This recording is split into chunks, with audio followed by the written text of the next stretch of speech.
Assalamualaikum warahmatullahi taala wabarakatuh. Perkenalkan, nama saya Muhammad Ridwanul Islam dari kelas 10 MIPA Biologi 1. Saya bersama dengan teman saya Muhammad Sofyan Ar-Rasyid dari kelas X MIPA Biologi 1. Kami akan mengulas buku yang berjudul On the Origin of Species, edisi Oxford Words Classic. Baik, langsung kita mulai saja. Buku yang berjudul On the Origin of Species, edisi Oxford Words Classic ini memiliki penulis Charles Darwin dan editor Julian Beer, berformat paperback.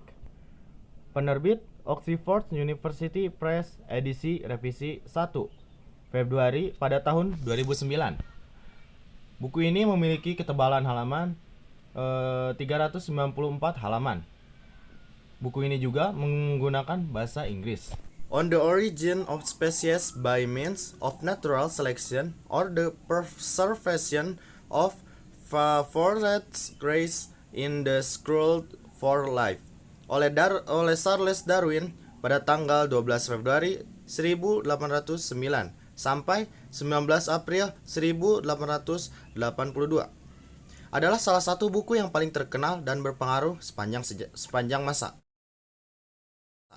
Beliau menunjukkan bahwa spesies baru dihasilkan melalui proses seleksi alam, bukan semata-mata sudah tercipta begitu saja. Kritikan timbul dari berbagai pihak, khususnya para pemimpin agama, karena dianggap menentang agama dan keberadaan Sang Maha Pencipta.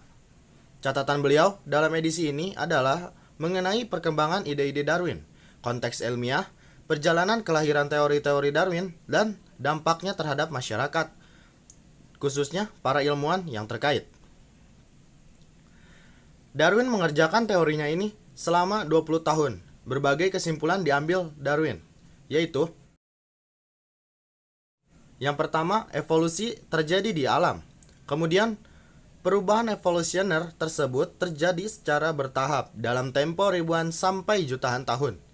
Proses yang menyebabkan perubahan ini menghasilkan populasi yang perlahan-lahan bisa beradaptasi dengan lingkungan, dan pada akhirnya, setelah berlangsung secara terus-menerus, akan terbentuk keragaman yang baru dan akhirnya menjadi spesies baru. Yang kedua, mekanisme utama dalam terjadinya revolusi adalah satu proses yang disebut seleksi alam. Individu yang bertahan hidup kemungkinan besar akan menurunkan ciri-ciri yang dimilikinya kepada generasi berikutnya.